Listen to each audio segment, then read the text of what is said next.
நாடே முதன்மை, மக்களே தலைவர்கள், குரலற்ற மக்களின் குரல் மின்னல் நிகழ்ச்சியில் கலந்து கொண்டு நிகழ்ச்சியை பார்த்து கொண்டிருக்கின்ற உங்கள் அனைவருக்கும் எங்களுடைய ஹிருதயபூர்வமான வணக்கங்கள்.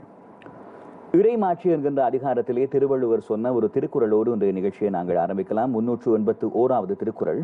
திருவள்ளுவர் சொல்கிறார், படை குடி கூழ் அமைச்சு நட்பு அரண் இவை யாரும் உடையான் அரசருள் ஏறு என்று சொல்கிறார். படையினர், குடிமக்கள், நிறைந்த செல்வம், அறிவார்ந்த அமைச்சர்கள், நட்பு, பாதுகாப்பு, இந்த 6 லட்சணங்களும் எந்த ஒரு ஆட்சியாளருக்கு எந்த ஒரு அரசருக்கு அமைகிறதோ அவர் ஆட்சியாளர்களுக்குள்ளே சிங்கம் போன்றவர் என்று திருவள்ளுவர் சொல்கிறார். இன்றைய மின்னல் நிகழ்ச்சியிலே எங்களோடு ஒரு ராஜாங்க அமைச்சர் இணைந்திருக்கிறார். அவர் ஒரு தமிழ் ஆசிரியரும் கூட. தபால் சேவைகள் வெகுஜன ஊடக தொழில் அபிவிருத்தி ராஜாங்க அமைச்சர், மட்டக்களப்பில் இருந்து மீன்பாடும் தேர்நாட்டில் இருந்து பாராளுமன்றத்திற்கு தெரிவு செய்யப்பட்ட சதாசிவம் வியாழேந்திரன் அவர்கள் எங்களோடு இணைந்து கொள்கிறார். வணக்கம். வணக்கம்.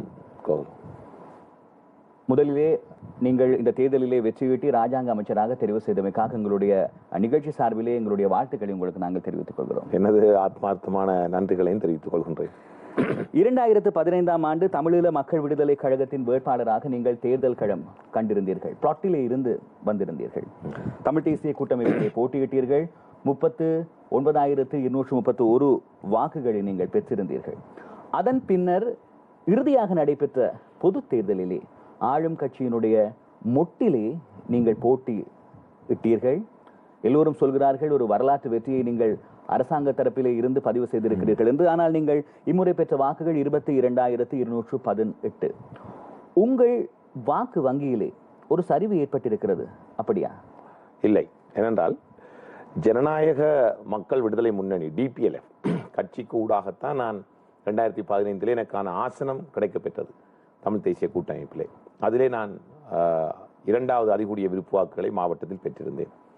அதன் பிற்பாடு இம்முறை ஆளும் தரப்பு இலங்கை பொதுஜன முன்னணி ஸ்ரீலங்கா பொதுஜன பெரமுனவிலே நான் தலைமை வேட்பாளராக போட்டியிட்டேன். எனக்கு அந்த போட்டியிட்ட 8 பேருக்குள்ளே அதிகூடியலான விருப்பு வாக்கு, அதாவது அதிகூடிய விருப்பு வாக்கு எனக்கு கிடைக்கப்பெற்றது. என்னை பொறுத்தளவிற்கு உங்களுக்கு தெரியும், ஆளும் கட்சியில் மொட்டு சின்னத்தில் வடக்கு கிழக்கிலே போட்டியிட்டு வெற்றி பெற்ற ஒரே தமிழன். ஆகவே மிக எனது மாவட்டத்தை பொறுத்தளவிற்கு எல்லா கட்சிகளுடைய விமர்சனங்களையும் பலத்த போட்டிகளை நான் எதிர்கொள்ள வேண்டியிருந்தது. இந்த நேரத்திலே எமக்கு கிடைத்திருக்கின்ற அந்த வாக்கு போன முறை 39,500 கிடைத்தாலும் இம்முறை கிடைத்த அந்த வாக்கு நான் அதை விட ஒரு படியாகத்தான் இம்முறை கிடைத்த வாக்கையும் பார்க்க என்றால் சவால்கள் கூட போன முறை விட இம்முறை சவால்களும் போட்டிகளும் விமர்சனங்களும் அதற்கப்பால் பல விசமத்தனங்களும் கூடுதலாக இருந்தது. ஆகவே இதை ஒரு சரிவாக நான் பார்க்கவில்லை, மிக பெரும் வெற்றியாகத்தான் நான் பார்க்கின்றேன். ஜூலை 14ஆம் தேதி மட்டக்களப்பு கிண்ணடியிலே நடைபெற்ற ஒரு கூட்டத்திலே நீங்கள் கூறியிருந்தீர்கள், நீங்கள் வாக்குகளை வழங்கி அரசாங்க தரப்பிலே இருந்து ஒரு எம்பியை தெரிவு செய்ய போகிறீர்களா அல்லது எதிர்கட்சியில் இருக்கக்கூடிய ஒரு எம்பியை தெரிவு செய்ய போகிறீர்களா என்கின்ற வகையிலே உங்களுடைய தேர்தல் பிரசாரம் அமைந்திருந்தது. இந்த விடயங்களை மக்களுக்கு நீங்கள் கூறியிருந்தீர்கள். இப்பொழுது அரசாங்க தரப்பிலே நீங்கள் ஒரு எம்பி மாத்திரம் அல்ல, ஒரு ராஜாங்க அமைச்சர். உங்களுடைய மீன்பாடும் தேர்நாட்டிற்கு அல்லது தமிழ் பேசும் சமூகத்திற்கு இந்த ராஜாங்க அமைச்சர் பதவியை வைத்துக் கொண்டு 5 வருடங்களிலே எண்ணத்தை கொண்டு வந்து மக்களுடைய கைகளிலே கொடுக்க போகிறீர்கள்?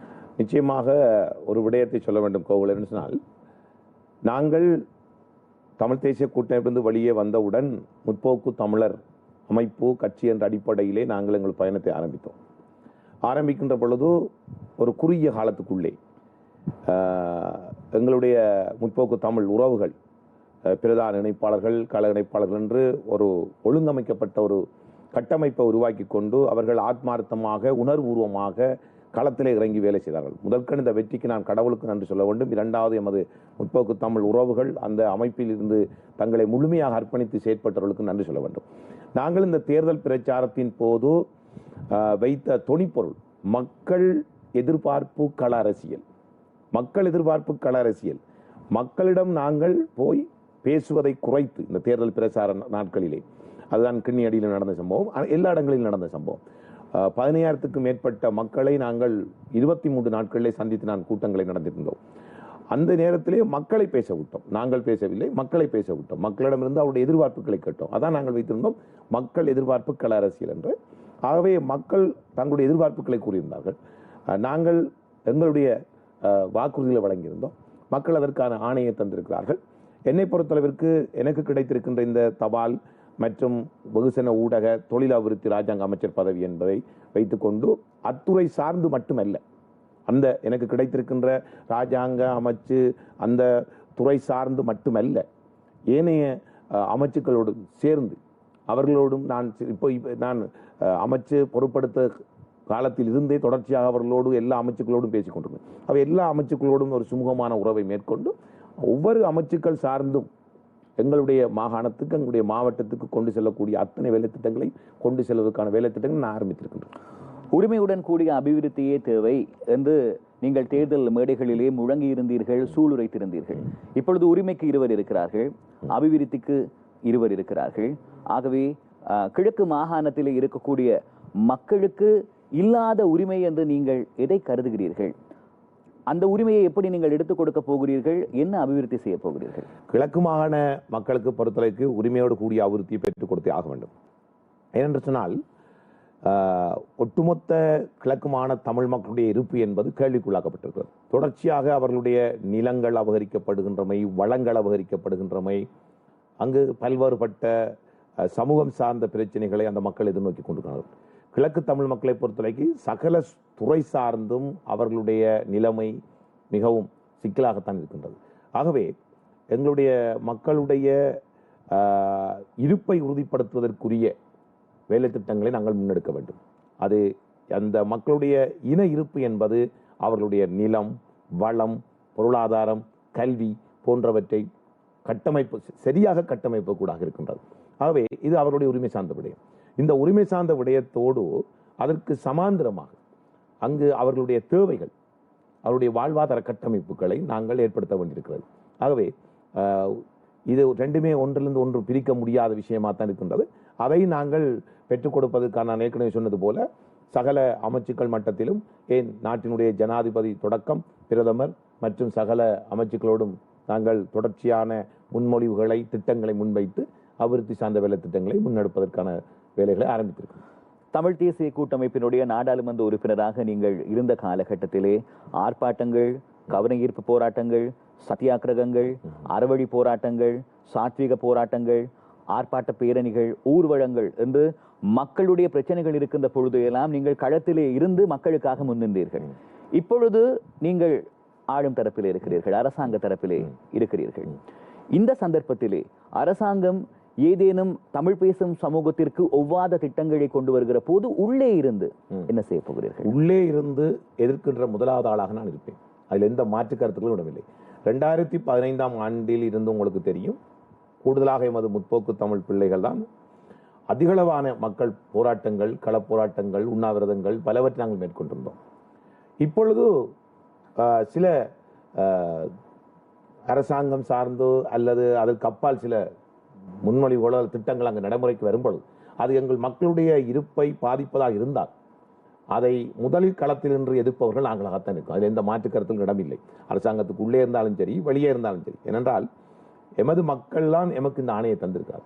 அந்த மக்களுடைய இருப்பை சீர்குலைக்க முற்படுகின்ற அது எந்த செயற்பாடு யார் எந்த வடிவில் கொண்டு வந்தாலும் அதை நாங்கள் ஒருபோதும் அனுமதிக்க மாட்டோம். நிச்சயமாக இப்ப நாங்கள் தொடர்ச்சியாக பிரச்சனையை வைத்துக் கொண்டும் அரசியல் செய்ய முடியாது. தீர்வை பெற்றுக் கொடுக்கின்றவர்களாக நாங்கள் அரசாங்க தரப்பில் இருக்கணும். அரசாங்க தரப்பில் இருந்து கொண்டு நாங்கள் ஏற்கனவே தமிழ் தேசிய கூட்டமைப்பு போன்றோ அல்லது ஏனைய கட்சிகளை போன்று பிரச்சனைகளை வைத்துக் கொண்டு நாங்கள் தொடர்ச்சியான அரசியலையும் நாங்கள் கட்டமைக்க முடியாது. இப்பொழுது மக்களிடம் எதிர்பார்ப்பார்கள் பிரச்சனைக்கான தீர்வு.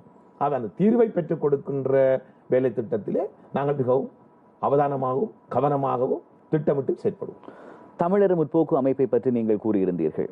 இது ஒரு அமைப்பு உங்களுடைய தலைமையில் இயங்கி வருகிறது. இதனை ஒரு அரசியல் கட்சியாக பதிவு செய்வதற்கான நடவடிக்கைகள் முன்னெடுக்கப்பட்டு கொண்டிருக்கின்றனவா?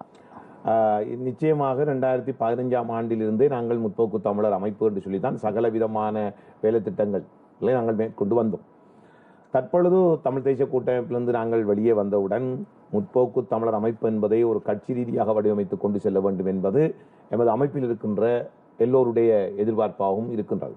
ஆகவே அதற்கான வேலை திட்டங்களை நாங்கள் ஆரம்பித்திருக்கின்றோம். படிப்படியாக அந்த வேலை திட்டங்களை முன்னெடுத்துக் கொண்டு வருகிறோம். மட்டக்களப்பு மாவட்ட முன்னாள் அரசாங்க அதிபர் மாணிக்கம் உதயகுமார் இம்முறை தமிழ் தேசிய கூட்டமைப்பு சார்பிலே, இலங்கை தமிழரசு கட்சி சார்பிலே மட்டக்களப்பு மாவட்ட தேர்தல் களத்திலே போட்டியிட்டிருந்தார். அவர் ஒரு குற்றச்சாட்டை உங்கள் மீது முன்வைத்திருந்தார்.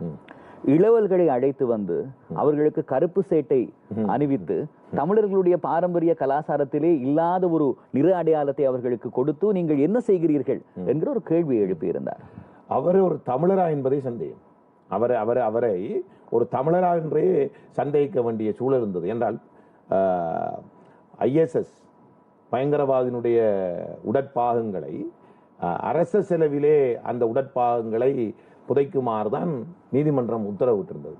ஆனால் அவர் அதை பிரதேச செயலாளரிடம், அப்போது மண்முனை வடக்கு பிரதேச செயலகத்தினுடைய தாபரன் பிரதேச செயலர் அவரிடம் அவர் பணித்திருந்தார். அங்கு புதூர் மயானத்திலே அதை புதைக்குமாறு. அதற்கு பல எதிர்ப்புகள் அங்கே இருந்தது. எங்களுடைய கௌரவ மாநகர உறுப்பினர் தம்பி அசோக் அவர்கள் உட்பட நாங்கள் அந்த இடத்தில் அதை எதிர்த்து போராடி தடுத்தோம். அதற்கு பின்பு அந்த உடற்பாகத்தை அங்கு புதைக்காமல் விட்டுவிட்டு பின்பு களியங்காட்டிலே புதைத்தார்கள். ஆகவே இந்த நேரங்களில் எல்லாம் மக்கள் அந்த இடத்தில் நின்று பல போராட்டங்களை முன்னெடுத்த போது ஒரு பொறுப்பு வாய்ந்த அரசாங்க அதிபராகவோ அவர் அந்த இடத்தில் கலந்து கொள்ளவில்லை. ஆனால் பின்பு அங்கு உங்களுக்கு தெரியும் நடந்த விஷயம், போராட்டம் இடம்பெற்று அதற்கு பிற்பாடு நீதிமன்றம், கௌரவ நீதிமன்றம் நீதிபதி அவர்கள் இந்த மக்களுடைய இந்த பிரச்சனையை கவனத்தில் எடுத்து உடனடியாக அதை அங்கிருந்து தோண்டி உரிய இடத்துக்கு காத்தாங்குடிக்கு அது அனுப்பப்பட்டது.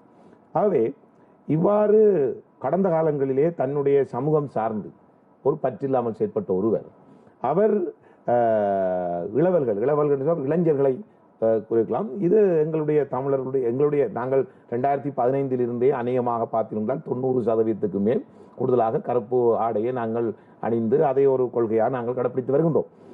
ஆனால் இவருடைய இவ்வாறான கருத்துக்களுக்குத்தான் மக்கள் இம்முறை தேர்தலிலே தக்க பதிலடியை வழங்கியிருக்கிறார்கள். ஒரு அரசாங்க அதிபராக இருந்தவர் பல இதிலிருந்து வந்திருந்தாலும் அவர்கள் வெற்றி பெற முடியவில்லை. அவரால் எதிர்பார்த்த வாக்குகளை பெற முடியும். மக்கள் சரியான பதில், அதுவும் தமிழ் தேசிய கூட்டமைப்பிலே, உண்மையிலே தமிழ் தேசிய கூட்டமைப்பிலே வெற்றி பெறுவது என்பது இலகுவான விடயம். நான் இம்முறை தமிழ் தேசிய கூட்டமைப்பில் போட்டியிட்டு இருந்தால் அதிகூடிய விருப்பாக்களை நான் பெற்றிருப்பேன். ஆனால் தமிழ் தேசிய கூட்டமைப்பிலே, அதுவும் தமிழரசு கட்சியில் வாய்ப்பு கிடைத்து கூட அவரால் வெற்றி பெற முடியவில்லை முதல் தடவையில். அவை இவ்வாறான ஒரு நக்கல்தனமான ஒரு சேட்டத்தனமான பதில்கள், இந்த கருத்து பரிமாற்றங்களும் தன் சார்ந்த சமூகம் சார்ந்து தன் சார்ந்த இனம் சார்ந்த பற்றில்லாதவர்களை மக்கள் நிராகரித்திருக்கிறார்கள். அந்த நிராகரிக்கப்பட்ட பட்டியலில் அவரும் ஒருவர். அவருக்கு எமது அமைப்பை பற்றியோ எம்மை பற்றியோ எந்த விதமான தகுதியும் இல்லை. அரச தரப்பிலே இருக்கின்ற ஒரு சிலர் சொல்கிறார்கள் அரசியல் கைதிகள் என்று எவருமே கிடையாது என்று சொல்கிறார்கள். 56 அரசியல் கைதிகள் இத்தேவரை இருப்பதாக சில தரவுகள் சொல்கின்றன. நீங்கள் ஆளும் தரப்பு ஒரு ராஜாங்க அமைச்சராக அரசியல் கைதிகள் இருக்கிறார்கள் என்பதை ஏற்றுக்கொள்ளுகிறீர்களா? அவர்களுடைய விடுதலைக்காக இந்த அமைச்சிலே ராஜாங்க அமைச்சராக இருக்கின்ற நீங்கள் ஆக்கப்பூர்வமாக சொல்லல என்ன செய்ய போகிறீர்கள்? நிச்சயமாக நல்ல ஒரு விஷயம் நீங்க கேள்வி கேட்டால், நேற்று 3 மணிக்கு ஜனாதிபதி செயலகத்திலே ராஜாங்க அமைச்சர்களுக்கான கூட்டம் இடம்பெற்றது. அந்த ராஜாங்க அமைச்சர்களுக்கான கூட்டத்திலே இந்த அரசியல் கைதிகள் சம்பந்தமாக விடயம் அங்கே பேசப்பட்ட போது, கைதிகளுடைய விடுதலை, கைதிகள் சம்பந்தமான விஷயங்கள் பேசப்பட்ட போது, நான் அந்த இடத்திலே நான் மட்டுமில்லை, இன்னும் சில பாராளுமன்ற உறுப்பினர் அமைச்சர்கள் கூட அதுக்கு ஆதரவாக கருத்துக்களை தெரிவித்திருந்தார்கள். 20-30 வருஷமாக தடுத்து வைக்கப்பட்டிருக்கின்ற எங்களுடைய தமிழ் அரசியல் கைதிகள் விடுதலை தொடர்பாக ஜனாதிபதியிடம் பேசினோம். ஆகவே அது தொடர்பான சில அறிக்கைகளை, அது தொடர்பான விடயங்களை ஆராயுமாறும் அவர் உத்தரவிட்டிருந்தார். இந்த விடயத்திலே அரசியல் கைதிகளை பொறுத்தளவுக்கு உங்களுக்கு தெரியும், கடந்த காலம் முதல் ஒரே நிலைப்பாட்டை, எந்த மாற்றீடான நிலைப்பாடு அல்ல. இப்ப அரசாங்கத்தோடு நாங்கள் இருக்கிறோம் என்பதற்காக ஒரு கதையோ அல்லது அரசாங்கத்தோடு முதல் இருக்கவில்லை என்பதற்கு இன்னொரு கதை கதைக்கவில்லை. உங்களுக்கு தெரியும், அந்த இடைப்பட்ட கால அரசாங்கத்தில் கூட அந்நேரம் சுசில் பிரமஞ்ச நீதி அமைச்சர் இருந்தார். நான் தற்போதைய கௌரவ பாராளுமன்ற அங்கஜன் நாமல் ராஜபக்ச எல்லாம் போய் நாங்கள் கைதிகளை பார்த்து தகவல்களை எடுத்து அந்த வேலை திட்டங்களை ஆரம்பித்தோம். ஆனால் அந்த அரசாங்கம் நிலை இல்லாதால் அப்படியே விடுபட்டு போனது அந்த வேலை திட்டம். ஆனால் அது எங்களுக்கு ஒரு வாய்ப்பாக இருந்தது. அந்த நேரம் அது நீடிச்சிருந்தால், இவர்களுடைய ஆதரவு கிடைத்திருந்தால் கைதிகளை எப்போது கொண்டு வந்திருக்கலாம். அது நீடிக்கவில்லை. தற்போது ஒரு உறுதியான அரசாங்கம் கொண்டு வரப்பட்டிருக்கிறது. அரசியல் கைதிகளுடைய விடயம் தொடர்பிலே 2015 என்ன நிலைப்பாட்டை நாங்கள் கொண்டிருந்தோமோ அதே நிலைப்பாட்டிலே தொடர்ச்சியான அழுத்தங்களை கொடுத்து தொடர்ச்சியாக பேசி இந்த கைதிகள விடுதலைக்காக நாங்கள் தொடர்ந்து முயற்சிப்போம். இந்த 5 ஆண்டுகளுக்குள்ளே அவர்களை முழுமையாக விடுவிக்க முடியும் என்கிற நம்பிக்கை இருக்கிறதா? முழுமையாக விடுவிக்க வேண்டும். அதற்காக நாங்கள் முழுமையாக அர்ப்பணித்து செயற்படுகிறோம். விடுவிக்கப்படுவார் நம்பிக்கை எனக்கு இருக்கின்றது. வலிந்து காணாமலாக்கப்பட்ட உறவுகளுடைய பிரச்சனையை நாங்கள் எடுத்து பார்ப்போமாக இருந்தால், ஆயிரக்கணக்கான உறவுகளை தேடிக்கொண்டு அவர்களுடைய தந்தையை, தனையனை, சகோதரனை, கணவனை என்று பலவாறாக பல உறவுகளிலே இருக்கிறவர்களை வலிந்து காணாமலாக்கப்பட்ட உறவுகள் வடக்கு கிழக்கிலே தேடிக்கொண்டு பல்வேறு விதமான சாத்விக போராட்டங்களை முன்னெடுத்து வருகிறார்கள். நீங்களும் கூட அந்த போராட்டங்களிலே சென்று கலந்திருக்கிறீர்கள். ஆகவே வலிந்து காணாமலாக்கப்பட்ட உறவுகளினுடைய பிரச்சனைக்கு நீங்கள் சார்ந்த அரசாங்கம் எவ்வாறான தீர்வை கொடுக்க போகிறது? வலிந்து காணாமலாக்கப்பட்டவர்களுடைய விடயத்தை எடுத்துக்கொண்டால் நான் நினைக்கின்றேன், நான் சிறு வயதிலிருந்து 1990களிலே நான் அப்பொழுது சிறு பையன். 90களில் கிழக்கு பல்கலைக்கழகத்திலே கடத்தப்பட்டவர்கள், அப்படியே கிழக்கு மாகாணத்திலே 100 சுச்சம் இடங்களிலே பலர் வலிந்து காணாமலாக்கப்பட்டார்கள். அன்றிருந்து 2009 மே 18 வரை அந்த பிரச்சனை தொடர்ச்சியாக இருந்தது. ஏன் 2009க்கு பிறகும் 2015 வரை சொல்லலாம், அங்கே சிலர் காணாமலாக்கப்பட்டிருக்கிறார்கள். இந்த விடயத்திலே ஒரு நீதி நியாயம் பாதிக்கப்பட்ட மக்களுக்கு கிடைக்க வேண்டும் என்பதிலே நான் அதே நிலைப்பாட்டை தான் கொண்டிருக்கின்றேன்.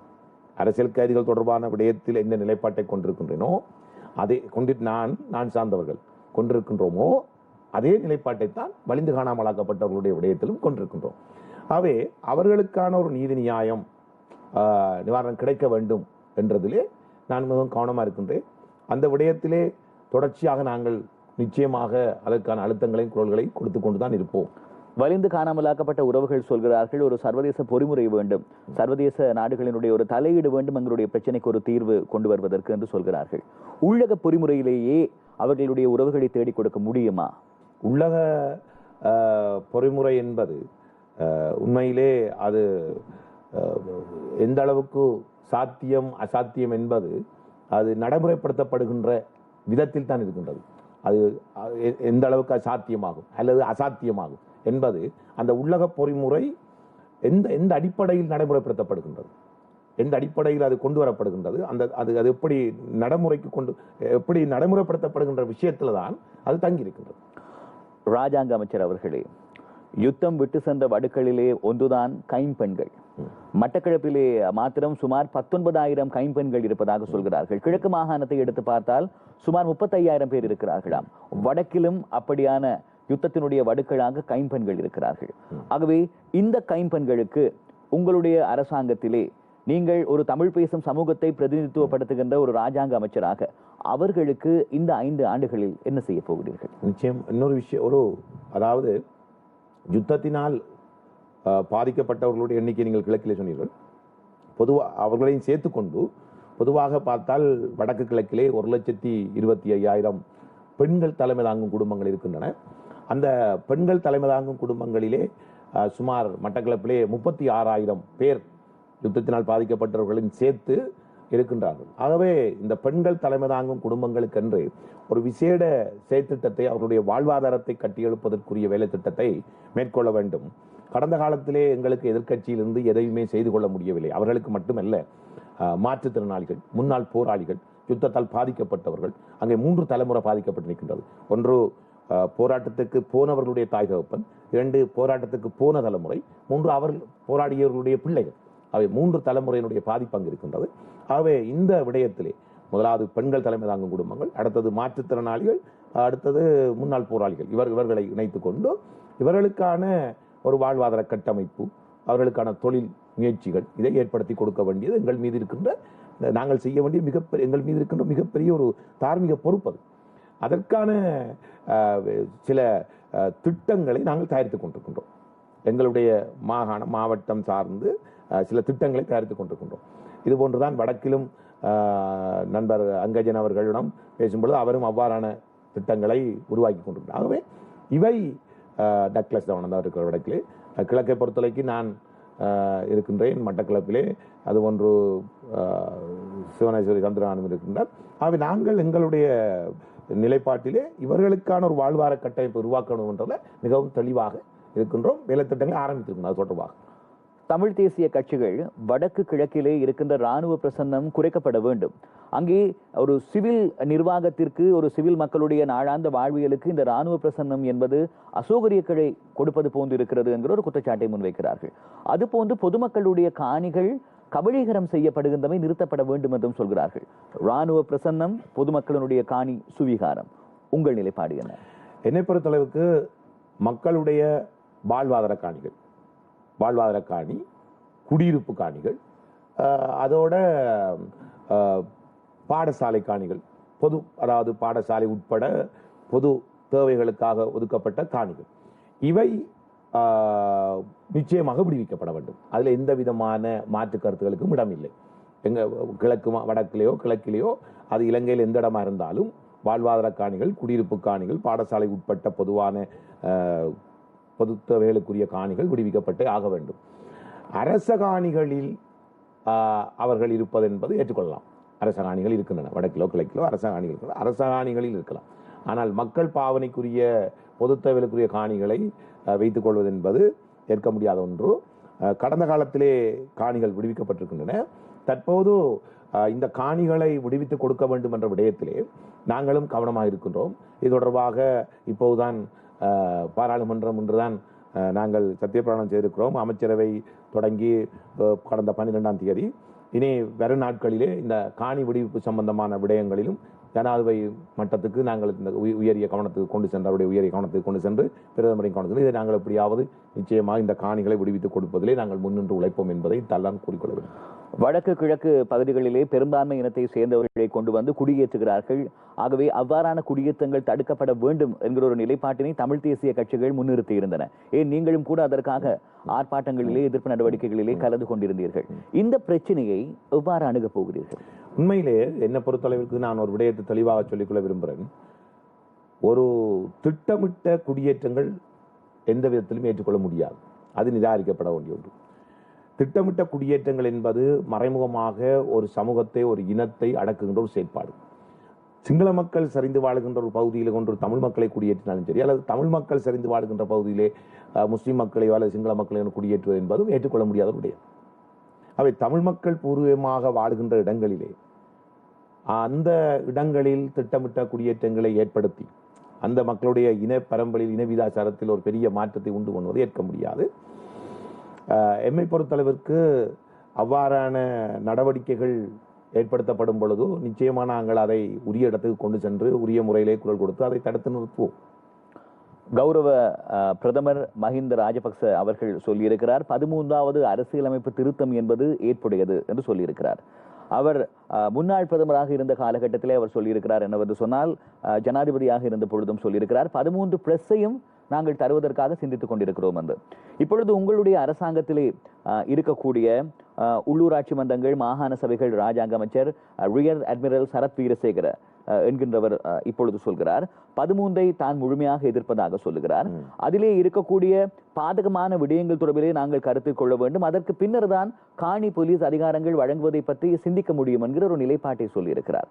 ஆகவே 13வது அரசியலமைப்பு திருத்தம் என்பது தமிழ் பேசும் சமூகம் சார்ந்து இருக்கக்கூடிய ஒரு முக்கியமான திருத்தம் என்கிற ஒரு விடயம் மக்கள் மத்தியிலே ஆழ பதிந்திருக்கிறது.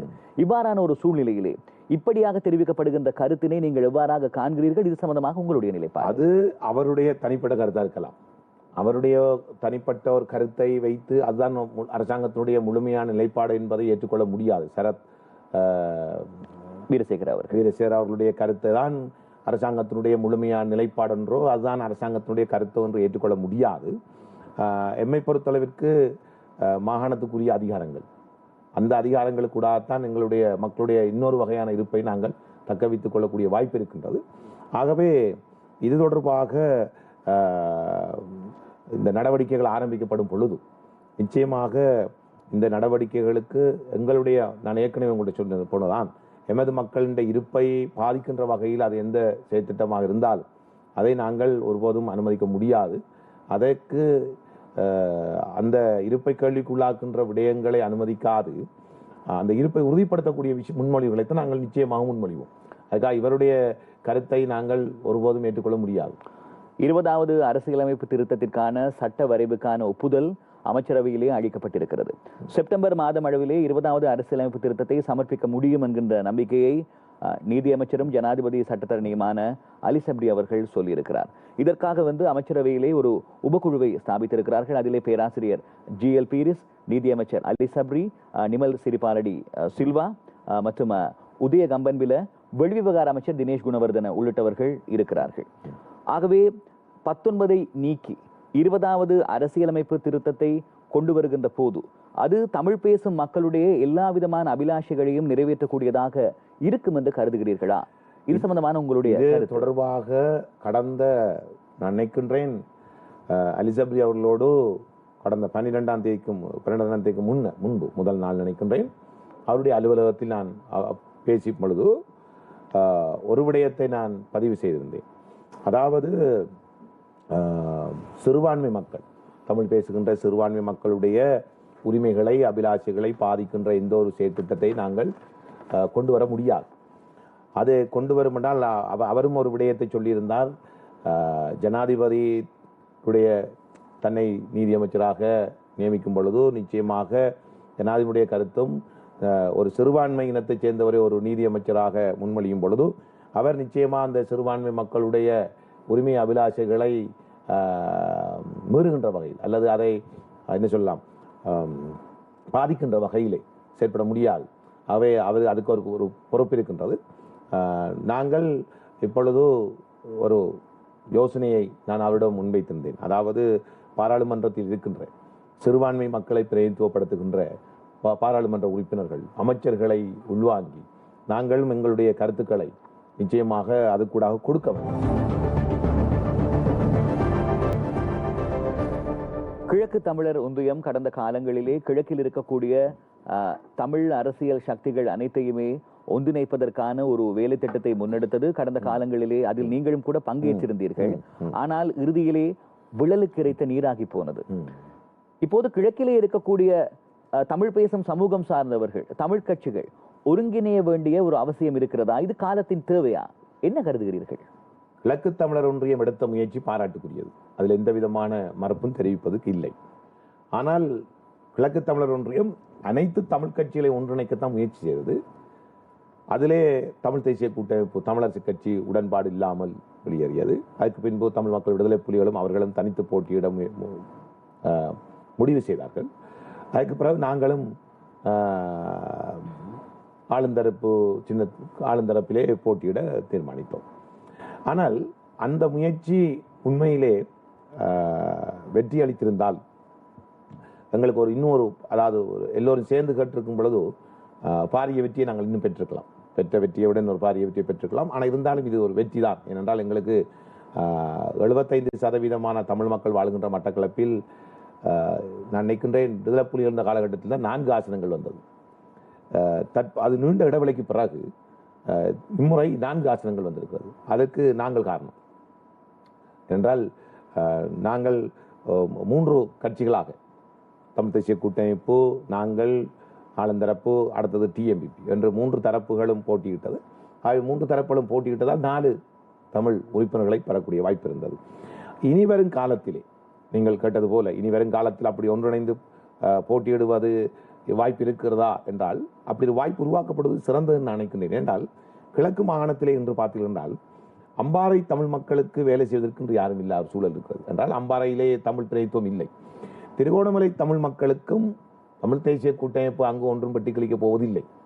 திரு சம்பந்தன் ஐயா அவர்கள் கடந்த காலத்திலே என்ன வகையான ஒரு நிலைப்பாட்டை இருந்தாரோ அதே நிலைப்பாட்டை தான் அவர் செய்ய போறார். அங்கு மக்களுக்கு எதுவும் நடக்க போறதா இல்லை, நடக்காது. அந்த நிலையிலே நான் பகிரங்கமாக சொல்லியிருக்கிறேன், மட்டக்களப்பு மக்களுக்காக மட்டுமல்ல, நாங்கள் திருகோணமலை அம்பாறை மக்களுக்காகவும் தமிழ் மக்களுக்காகவும் வேலை செய்ய வேண்டிய கடமை இருக்கிறது. 24 மணி நேரத்தில் நாங்கள் வேலை செய்ய தயாராக இருக்கிறோம். என்றால் அந்த மக்கள் பாவம், அங்கே அவர் நிச்சயமாக அவர்களுக்கு நாங்கள் வேலை செய்ய வேண்டும். அதே வேளையில் வருகின்ற மாநசபை தேர்தல் இருக்கிறது.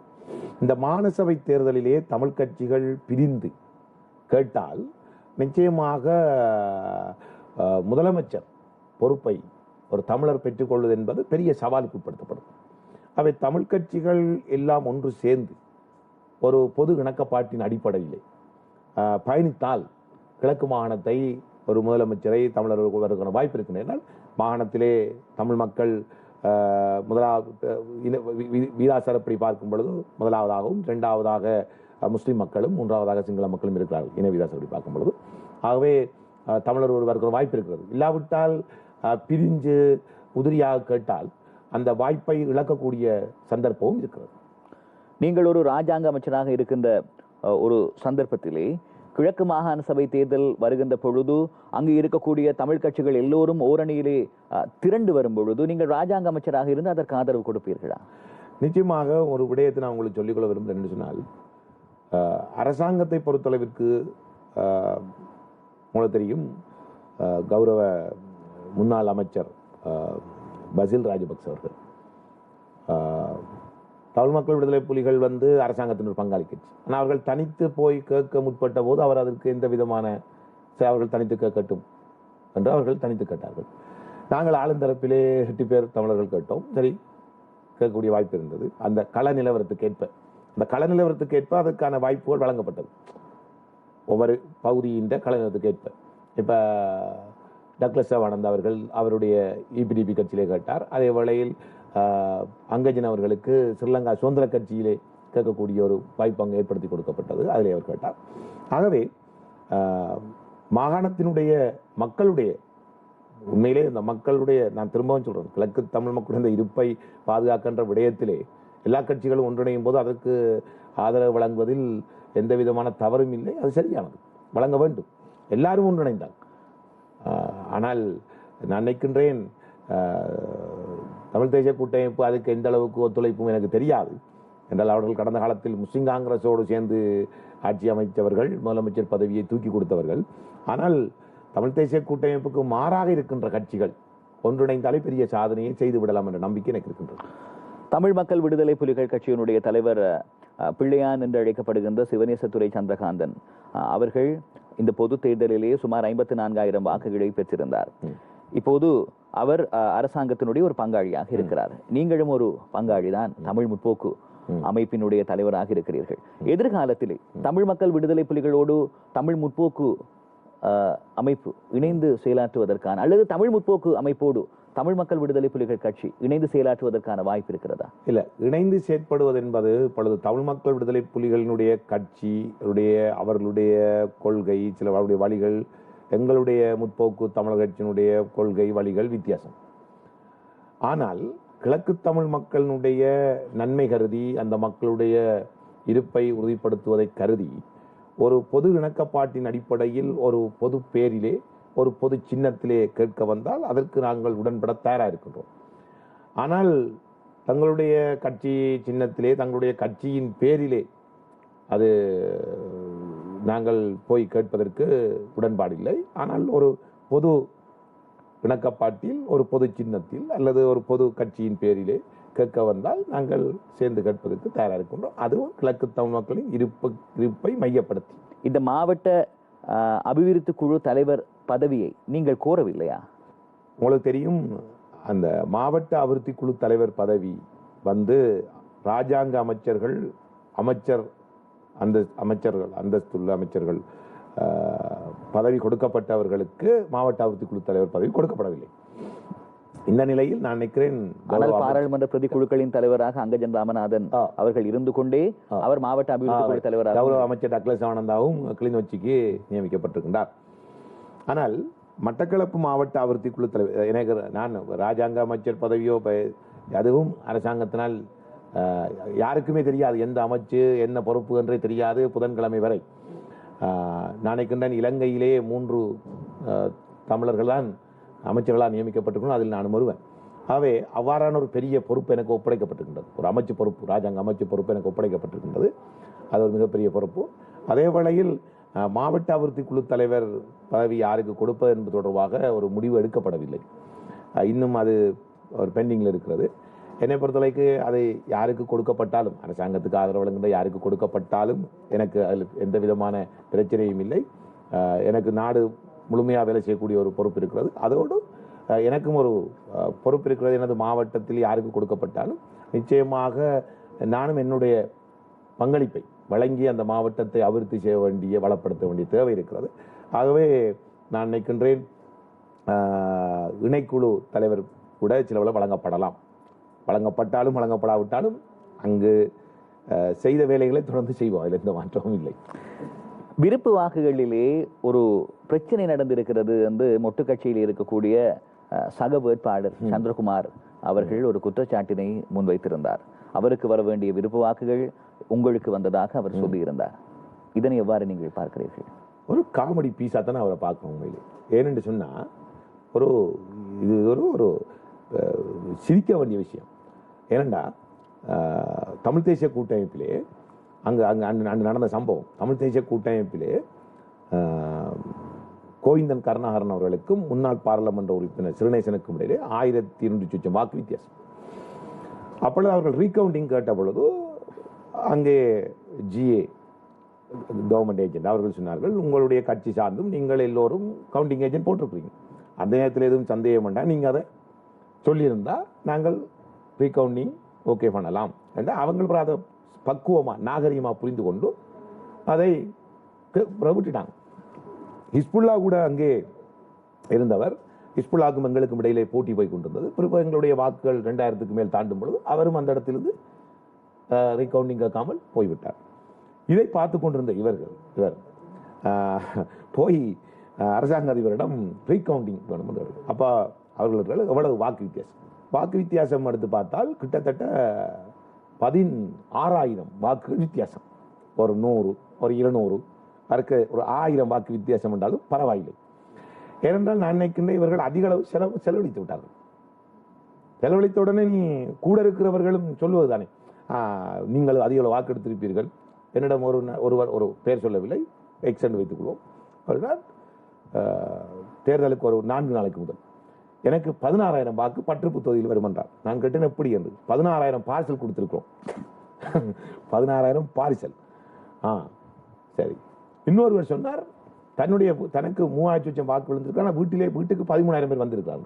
இப்பொழுது எனக்கு 22,000 வாக்கு விழுந்திருந்தால் என்னை இப்பொழுது இந்த 5-6 நாளிலே கிட்டத்தட்ட அதை தாண்டி எத்தனையோ சந்திக்க வந்திருக்காங்க.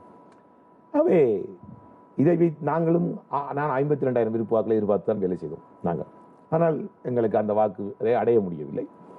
அதுக்காக நாங்கள் மக்கள் மீது பிழையை சுமத்த முடியாது. அவை இது ஒரு சிறு பிள்ளைத்தனமான செயற்பாடு. மற்றதென்றால் இந்த சந்திரகுமார் போன்றவர்கள் எப்படிப்பட்டவர்கள், இவர்கள் ஒரு பிரதேச சபை தேர்தல் கூட கேட்டு வெற்றி பெறாதவர்கள் அல்லது கேட்காத அரசியல் அனுபவம் இல்லாதவர்கள், அரசியல் நாகரிகம் தெரியாதவர்கள். ஆகவே நான் என்ன சொன்னேன்னா, எனக்கு பெரிய சந்தோஷம் என்னண்டா, எனக்கு எப்ப மிகப்பெரிய சந்தோஷம் என்னண்டா ரீகவுண்டிங் வரணும். எப்ப அந்த பெரிய சந்தோஷம்னா ரீகவுண்டிங் வந்து இவங்க 10,000 தரம் எண்ணினாலும் இந்த சந்திரகுமார் போன்றவர்கள் ஒரு 10,000 வாக்கு, 6,000 எடுத்திருக்காருன்னா ஒரு 10,000 வாக்கு எடுப்பாருண்டா அரசியல் வாழ்க்கையில் இருந்து நான் ஒதுங்கிடுவேன். இதெல்லாம் ஒரு வகையான பார்க்கிறவர்களுக்கும் தெரியும். இது ஒரு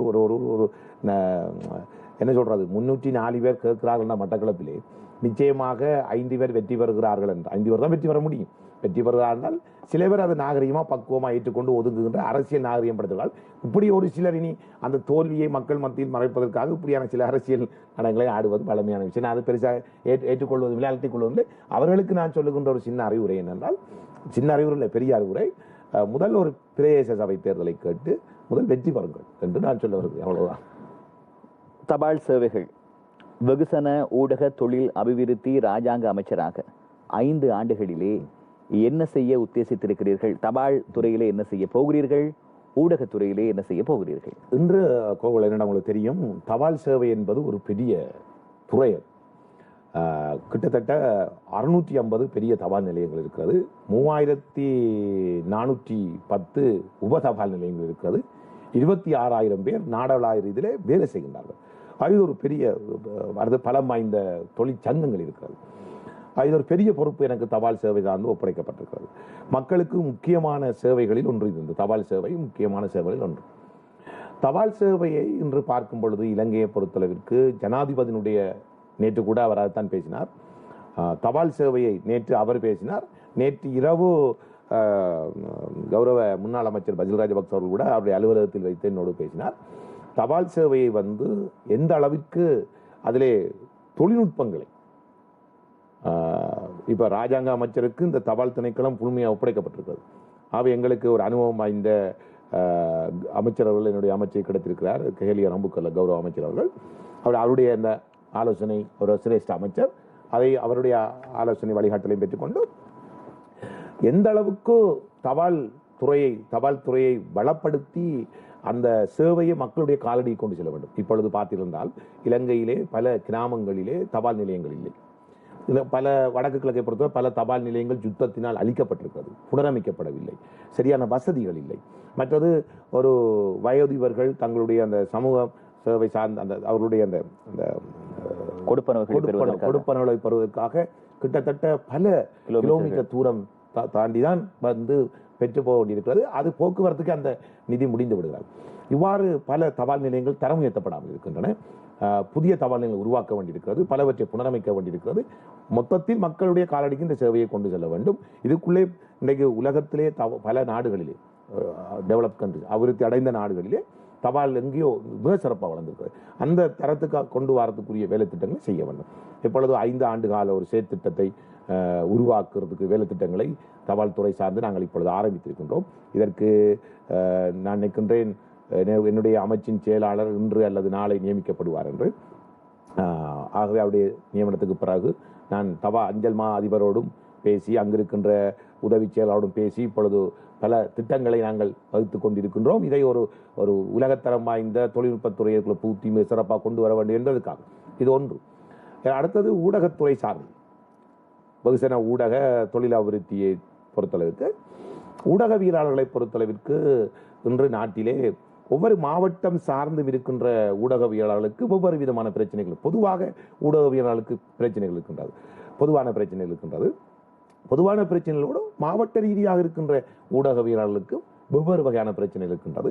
தமிழ் ஊடகவியலாளர்களுக்கு வேறு விதமான பிரச்சனைகள் இருக்கின்றது. சிங்கள அப்படி மொழி பேசுகின்ற ஊடகவியலாளர்களுக்கும் வெவ்வேறு விதமான பிரச்சனைகள், பொது பிரச்சனை இருக்கின்றது, வெவ்வேறு விதமான பிரதேசம் சார்ந்து பிரச்சனைகள் இருக்கின்றது. ஆகவே இப்பொழுது நான் ஒரு செயற்திட்டத்தை ஆரம்பிக்க இருக்கின்றேன். கௌரவ அமைச்சர் அவர்களுடைய ஆலோசனை நாளை எங்களுக்கு 1:30 மணி அளவிலே எங்களுக்குரிய சம்பந்தமான கூட்டம் இருக்கிறது. அந்த கூட்டத்தின் பிற்பாடு மாவட்ட ரீதியாக நாங்கள் ஊடகவியலாளர்களை சந்தித்து அவர்களுடைய தேவைகள் சக பிரச்சனைகள் அவற்றை கேட்டறிந்து, ஏனென்றால் அந்த துறை சார்ந்து கடமையாற்றுகின்ற துறை சார்ந்த ஊடகவியலாளர்களுக்குத்தான் அவர்களுடைய பிரச்சனைகளை அவர்களிடமிருந்து எடுத்துக்கொண்டு நாங்கள் எந்த மாறா சிந்திக்காமல் அவர்களுடன் கலந்து உரையாடி பேசி அங்கிருந்து பெற்றுக்கொண்டு அதை தீர்த்து ஊடகத்துறை சார்ந்து தொழில் அபிவிருத்தி சார்ந்தும் ஒரு என்ன சொல்றது ஒரு வளப்படுத்தலை செய்வதற்கு ஒரு ராஜாங்க அமைச்சர் என்ற வகையிலே என்னால் முடிந்த அளவை அர்ப்பணித்து செயற்படுவேன் என்பதை நான் கூறிக்கொள்ள விரும்புகிறேன். இறுதிக்கட்ட யுத்தத்திலே இடம்பெற்றதாக கூறப்படுகிற மனித உரிமை மீறல்கள் தொடர்பிலே சர்வதேச பொறிமுறை ஒன்று வேண்டும், சர்வதேச நீதி விசாரணை வேண்டும் என்கின்ற ஒரு விடயத்தை தமிழ் தேசிய கட்சிகள் வலியுறுத்தி வருகின்றன. இது சம்பந்தமாக உங்களுடைய நிலைப்பாடு என்ன? என்னை பொறுத்தவரைக்கும் ஒரு விடயத்தை நான் சொல்றேன்னு சொன்னால், பாதிக்கப்பட்டவர்கள் எத்தரப்பை சார்ந்திருந்தாலும் அவர்களுக்கான நீதி நியாயம் வழங்கப்பட வேண்டும். அது உள்நாட்டு பொறிமுறையோ வெளிநாட்டு பொறிமுறையோ எதுவாக இருந்தாலும் பாதிக்கப்பட்டவர்களுக்குரிய நீதி நியாயம் வழங்கப்பட வேண்டும் என்ப நிலைப்பாட்டிலே நாங்கள் உறுதியாக இருக்கின்றோம். பாதிப்பை ஏற்படுத்தியவர்கள் யாராக இருந்தாலும் அது சட்டத்தின் முன் அவர்கள் நிறுத்தப்பட வேண்டும். இதுதான் என்னுடைய நிலைப்பாடு. இனப்பிரச்சனைக்கான தீர்வு என்பது ஒற்றை ஆட்சியின் கீழ் ஒன்றிணைந்த இலங்கைக்குள்ளே சுயநிர்ணய அடிப்படையிலே ஒரு தீர்வு வேண்டும் என்று ஒரு சாரர் கேட்கிறார்கள். இன்னும் ஒரு சாரர் சொல்கிறார்கள் சமஷ்டி அடிப்படையிலான ஒரு தீர்வுதான் எங்களுக்கு வேண்டும் என்று சொல்கிறார்கள். இன்னும் ஒரு சாரர் சொல்கிறார்கள் ஒரு நாடு இரு தேசம், சிங்கள தேசம் தமிழ் தேசத்தை அங்கீகரிக்க வேண்டும் என்று சொல்கிறார்கள். ஆளும் தரப்பினுடைய ஒரு பொறுப்பு வாய்ந்த ராஜாங்க அமைச்சராகவும் தமிழ் தேசியம் சம்பந்தமான ஒரு தீர்க்க தரிசன பார்வை இருக்கக்கூடிய தமிழ் முற்போக்கு கட்சியினுடைய தமிழ் முற்போக்கு அமைப்பினுடைய தலைவராகவும் நீங்கள் இதனை எவ்வாறு காண்கிறீர்கள்? இது தேவை. என்னை பொறுத்தளவிற்கு இந்த நாட்டில் குறிப்பாக பார்த்திருந்தால் எங்களுடைய பார்வையில் தமிழ் சிங்கள முஸ்லிம் மக்களை எடுத்து பார்க்கும் பொழுது மிக கூடுதலான பாதிப்புகளை சந்தித்த ஒரு சமூகம் எங்களுடைய தமிழ் சமூகம். அவர்களுடைய இருப்பு என்பதும் வீதாச்சாரம் என்பதும் நாளுக்கு நாள் குறைந்து கொண்டு செல்கின்ற சூழல் தான் இருக்கின்றது. பலர் நாட்டை விட்டு இடம்பெயர்ந்து போய்விட்டார்கள். பலருடைய இருப்பை தக்க வைத்துக் கொள்வது இங்கு ஒரு பெரிய சவாலுக்குள்ளாக இருக்கின்றது. இன்னும் பொருளாதார ரீதியாக தங்களை இன்னும் சரியாக கட்டமைத்து வேலை வர முடியாமல், இப்போ சொல்ல போனால் இன்னும் பல மணித்தியாலங்கள் நிகழ்ச்சி நடத்த முடியாது. அங்கு என்னுடைய மாகாணம் சார்ந்து நான் பல விஷயங்களை அடுக்கி கொண்டு செல்வேன். எப்படி எங்களுடைய தமிழ் சமூகம் தன்னுடைய இருப்பை தக்க வைத்துக் கொள்வதற்கு அவர்கள் எவ்வாறு கஷ்டப்படுகிறார்கள் என்ற விஷயங்கள், எவ்வளவு சவால்களை எதிர்நோக்கான விஷயம். இந்த நிலையிலே நாங்கள் அரசியல் நடத்துவதற்காக சாத்தியப்படாத விஷயங்களை பேசி பேசி பேசி சாத்தியப்படக்கூடிய எல்லாத்தையுமே இழந்து வர்றது. சாத்தியப்படாத, நான் என்ன சொல்றேன்னால், சமஷ்டி கிடைத்தால், வடகிழக்கு இணைந்த ஒரு தமிழர் தாயம் கிடைத்தால் நான் முதலாவது சந்தோஷப்படுவேன். அதில் எந்த விதமான மறுப்புக்கும் இல்லை. ஆனால் அதை கிடைக்கிறதுக்கு இடையில எங்களுடைய மாகாணத்தில் எங்களுடைய மக்கள் இருப்பு இருக்குமான்றதே கேள்வி. நான் அடிக்கடி சொல்றது, சம்பந்தரையா சொல்ற மாதிரி தீர்வு வரும், தீபாவளிக்கு தீர்வு நான் சொல்றது, தீர்வு வரட்டும், தீர்வு வந்த எனக்கு சந்தோஷம். தீர்வு வாரத்துக்கு இடையில எங்க மக்களுடைய இருப்பு இருக்குமா என்பதே கேள்விக்குள்ளான, இருக்குமா என்பதே கேள்விக்குள்ளா இருக்கக்குள்ள தீர்வு வரும் தீர்வு சொல்ல. நான் என்ன சொல்ல வரேன்னால், சாத்தியப்படக்கூடிய விடயங்களை நாங்கள் அடைவோம். அதற்காக சாத்தியப்படாத அசாத்தியமான விஷயங்களை பேசி பேசி பேசி சாத்தியப்படக்கூடிய பல விஷயங்களை நாங்கள் இழந்து கொண்டே வந்திருக்கோம். ஆகவே இப்பொழுது எமக்கு தேவை எமது மக்களை, சகல துறை சார்ந்து எமது மக்களை வளப்படுத்தி அவர்களுடைய இருப்பை சரியாக உறுதிப்படுத்திக் கொள்ள வேண்டும். அதற்கான வேலை திட்டங்களை நாங்கள் சரியாக செய்து கொண்டு போகும் பொழுது இந்த நாட்டுக்குள் எங்களுடைய மக்கள் முன்வைக்கின்ற விடயங்களை நாங்கள் மிக இலகுவாக அடைந்து கொள்ளலாம். மக்கள் சார்ந்து மக்கள் முன்வைக்கின்ற விடயங்களை நாங்கள் முன்வைக்கும் பொழுது அரசாங்க மட்டத்திலே இலகுவாக அடைந்து கொள்ளலாம். இதுதான் உண்மை என்றது என்னுடைய கருத்தாக இருக்கின்றது. அதுக்காக நாங்கள் கடுமையாக வேலை செய்வோம். தேர்தல் மேடைகளிலே நீங்கள் கூறியிருந்தீர்கள், வேலை இல்லாத இளைஞர்களுக்கு வேலை வாய்ப்புகளை வழங்க வேண்டும், அதற்காகத்தான் நாங்கள் ஆளும் தரப்பிலே இருக்க வேண்டும் என்று சொல்லுகிறோம் என்று சொல்லியிருந்தீர்கள். ஆகவே வேலையற்றோருடைய பிரச்சனை வடக்கு கிழக்கு மாகாணங்களிலும் தலைவிரித்து ஆடுகிறது.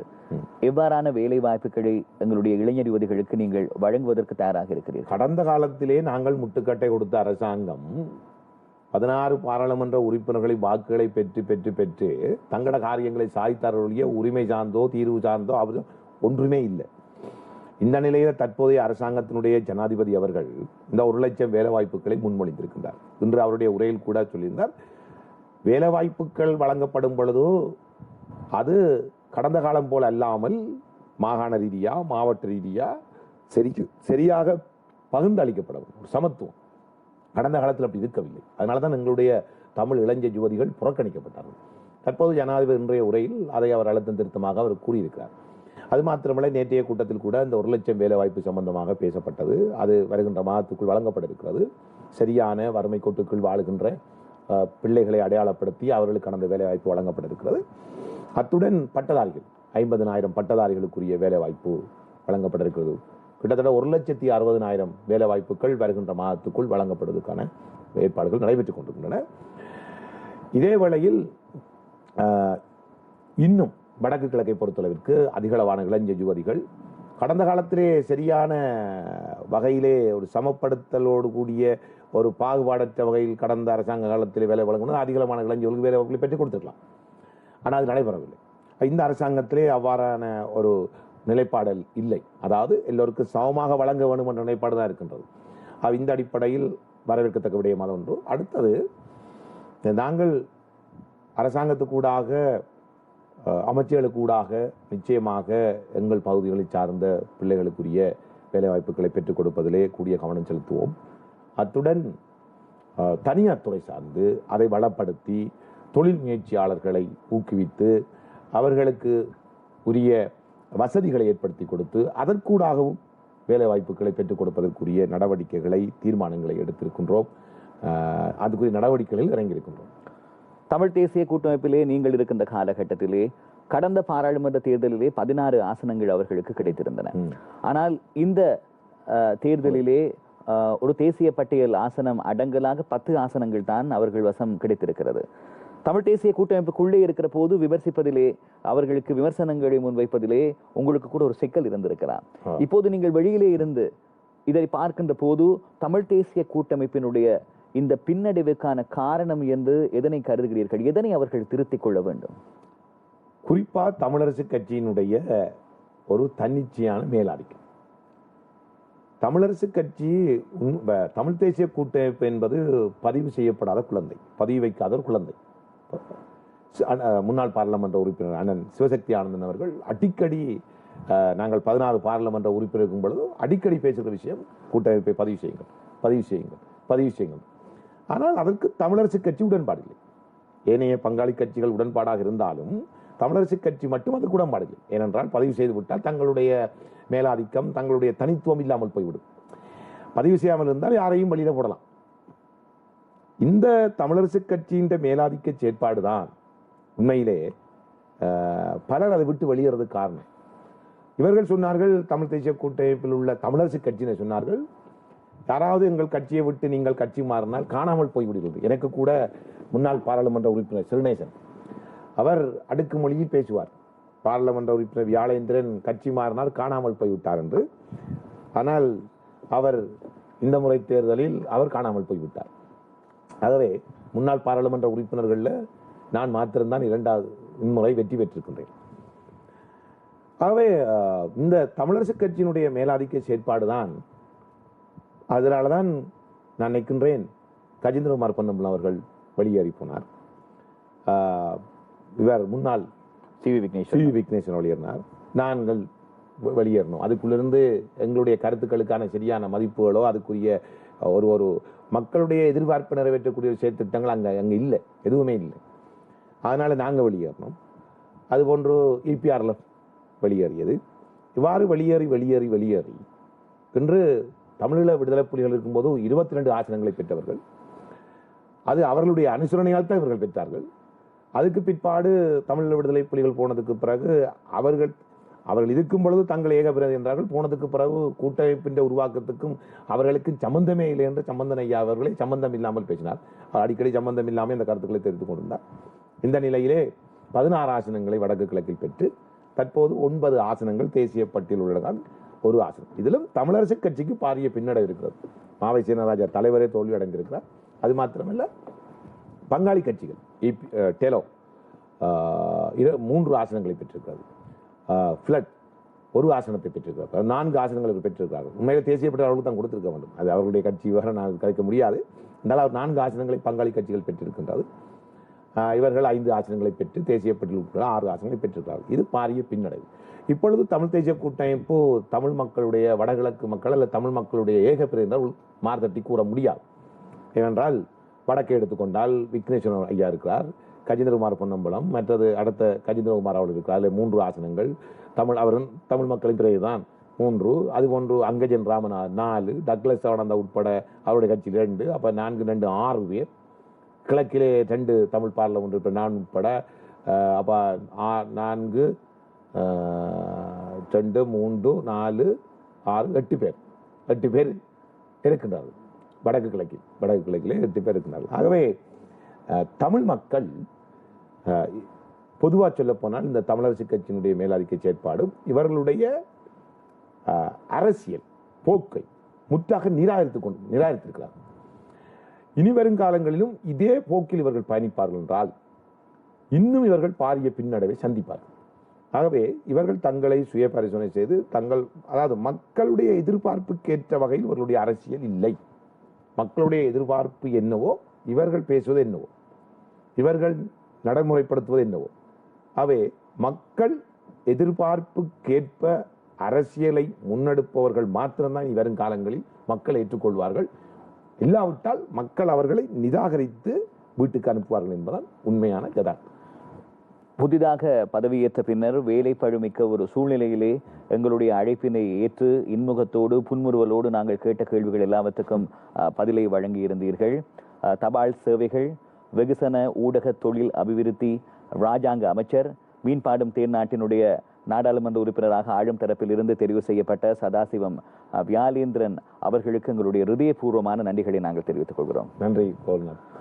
நாடே முதன்மை, மக்களே தலைவர்கள் குரலற்ற மக்களின் குரலாக மின்னல் தொடர்ந்தும் பல்வேறு அரசியல் பிரமுகர்களை அழைத்து வந்து மக்கள் நலன் சார்ந்த பிரச்சனைகளை அவர்களிடத்திலே முன்வைத்து அவர்கள் என்ன சொல்லுகிறார்கள் என்பதை நாட்டுக்கு வெளிப்படுத்துவதற்கு தயாராக இருக்கிறது. இன்றைய நிகழ்ச்சியிலே தயாரிப்பாளர் சரண், தயாரிப்பு உதவியாளர் சகானா மற்றும் ஸ்டைன் கலையகத்தில் இருக்கக்கூடிய கேமரா கலைஞர்களோடு இன்றைய நிகழ்ச்சியை நாங்கள் நிறைவு செய்கிறோம். இன்னும் ஒரு மின்னல் நிகழ்ச்சியில் உங்களை மீண்டும் சந்திப்போம். வணக்கம்.